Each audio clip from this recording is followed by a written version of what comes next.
وترك الصلاة أعظم من الزنا وأعظم من شرب الخمر، حتى لو كان يقر بالصلاة، يقول الصلاة واجبة وإن شاء الله أني بصلي وأسأل الله تبارك وتعالى يغفر لي وكذا، ولا يصلي، هذا مجرم أكثر من الزاني وأكثر من شارب الخمر وأكثر من تارك الصيام وتارك الزكاة وأكل الربا، لأن هذا ورد فيه نص بالكفر.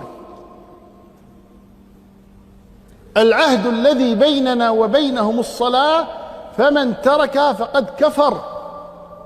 صار كثير منا ينكر على الزاني وينكر على شارب الخمر وينكر على تارك الصيام ولا ينكر على تارك الصلاة، مع أن جريمة ترك الصلاة أعظم بكثير من جريمة شرب الخمر ومن جريمة الزنا وغيرها من الجرائم ما عدا الشرك.